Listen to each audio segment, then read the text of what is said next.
Au mouvement 11 millions de citoyens, comme au mouvement pour la renaissance du Cameroun, l'on note tout d'abord l'absence de statistiques dans le discours prononcé par Paul Biya le 31 décembre dernier. On n'a plus eu droit à des statistiques de croissance, on n'a plus eu droit à des statistiques fallacieuses, évidemment, de milliers d'emplois créés.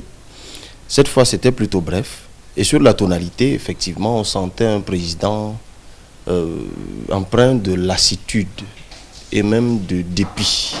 Si on avait encore un peu de foi en M. Biya, on dirait qu'on est déçu.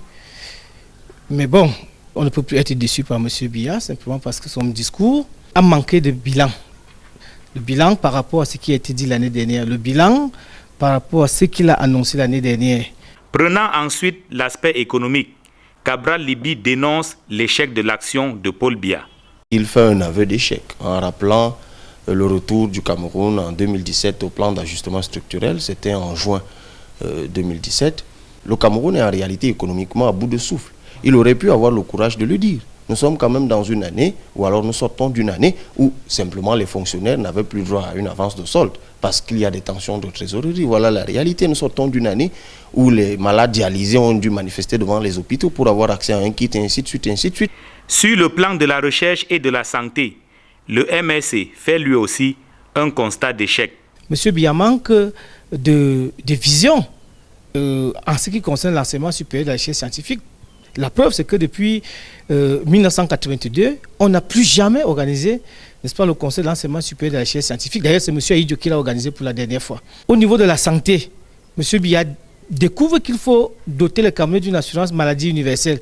En 2000 déjà, il y a 17 ans, M. Biya avait fait la promesse de mettre en place une assurance maladie universelle pour les Camerounais. 17 ans après, il fait encore comme si c'était une découverte. Et quand on dit en 2000, vous vous souviendrez qu'avant 2000, il avait dit que santé pour tous en l'an 2000. Parlant de la crise anglophone, le mouvement 11 millions de citoyens pense qu'en acceptant enfin d'aller au dialogue, Paul Biya revise un peu sa position, même si ça reste insuffisant. Il reconnaît qu'il doit aller au dialogue. Ça tranche quand même avec le ton plutôt condescendant d'il y a un an où il disait que rien n'était négociable. Il refuse toujours d'avouer clairement que le problème est politique et qu'il faut pour une fois s'attaquer à ce problème-là en le réglant, en attaquant la question de la forme de l'État. Pour le MSC, sur cette question, Paul Biya reste et demeure un va-t-en-guerre.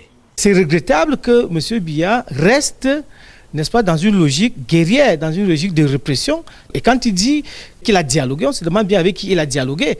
Donc, il y a un logiciel programmatique sécuritaire inscrit en lettre de répression qui fait que M. Biya n'est pas sincère dans sa volonté, n'est-ce pas, de dialoguer. S'agissant de la mise en place des institutions républicaines, le MSC et le mouvement 11 millions de citoyens attendent des actes concrets. Si vous lisez la progression de M. Biya, il a toujours fait ce type d'annonce. Donc personne ne croit plus en cela. On attend des actes, on ne veut plus des promesses. C'est simplement ça. Il est revenu sur des promesses vagues habituelles, accélération de la mise en place des institutions, rappeler la poursuite de la décentralisation, alors que curieusement, son ministre de l'administration territoriale, M. René Sadi, il y a 2 ou 3 mois, avait signé une éclatante et extraordinaire dépêche dans laquelle il rappelait que la décentralisation était mise en place dans la perfection.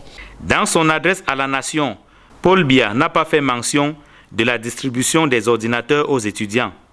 Cabral Libby de conclure que le président de la République a tiré les leçons d'un coup politique manqué. Il s'est bien rendu compte que le coup politique n'a pas pris. Si ça avait été une opération à grand succès, nul doute, un homme politique récupérateur qu'il est, il en aurait fait mention. Il s'est bien rendu compte que là encore, c'était une occasion manquée.